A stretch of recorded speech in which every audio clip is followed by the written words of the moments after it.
सरजमी पे शहीद लाल पदमदल जी के चरणों में नमन करते हुए, श्रद्धेय नेताजी के चरणों में नमन करते हुए, डॉक्टर लोहिया जी के चरणों में नमन करते हुए, संविधान निर्माता और एक वोट की ताकत देने वाले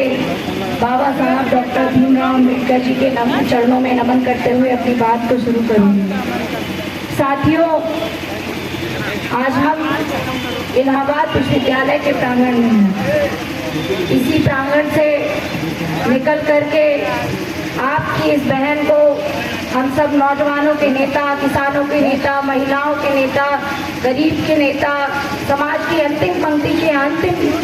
नागरिक के नेता आदरणीय अखिलेश यादव जी ने आपकी इस बहन को राष्ट्रीय अध्यक्ष बनाने का काम किया। मैं इसी इलाहाबाद विश्वविद्यालय से निकली। साथियों, डॉक्टर राम मनोहर लोहिया जी कहते थे कि धर्म राजनीति का हिस्सा नहीं होना चाहिए, लेकिन आज के समय पे भारतीय जनता पार्टी की सरकार जब से केंद्र में आई 2014 में, तो धर्म को राजनीति का केंद्र बिंदु बना दिया। लोहिया जी कहते थे कि राजनीति में अगर धर्म हावी हो जाएगा तो नौजवानों का भविष्य स्थिर हो जाएगा, और भारतीय जनता पार्टी ठीक उसके विपरीत काम कर रही है। भारतीय जनता पार्टी नहीं चाहती कि नौजवान शिक्षा प्राप्त करे, रोजगार प्राप्त करे, इसीलिए जब ये सत्ता में आए तो 2014 में सबसे पहला हमला अगर इन्होंने किसी चीज पे किया तो शिक्षा पे किया और विश्वविद्यालयों पे किया। जिस बजट की ये बात करके आए थे कि शिक्षा में हम 10% बजट को लागू कर देंगे, लेकिन बजट में कटौती करते हुए शिक्षा के बजट को केवल 3% इन्होंने जारी रखा। केवल और केवल 3%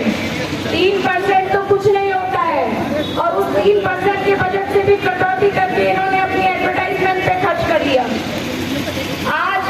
इलाहाबाद विश्वविद्यालय के साथ साथ देश के जितने केंद्रीय विश्वविद्यालय हैं, राज्य विश्वविद्यालय हैं, उन सभी विश्वविद्यालयों के निजी बजट में लगातार कटौती की जा रही है। साथियों, हम लोग जो लगातार इस यात्रा के माध्यम से देश बचाओ देश बनाओ यात्रा को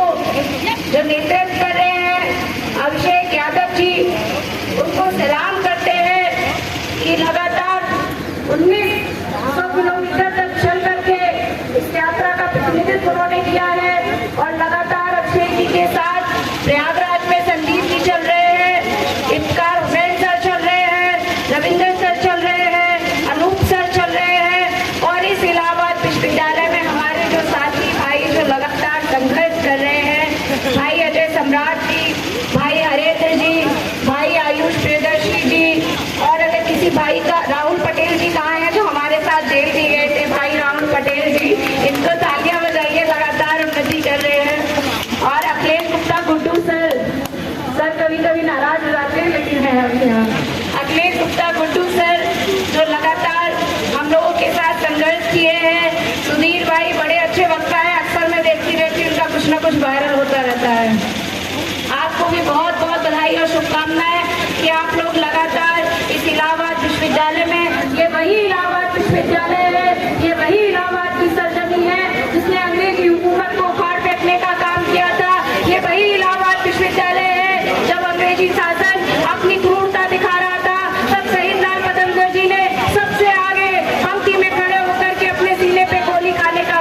इसीलिए आपने अपने बच्चों को छोड़ करके पूरे हेलीकॉप्टर से पैसे बटोर करके नियुक्तियां की हैं। ये बात सच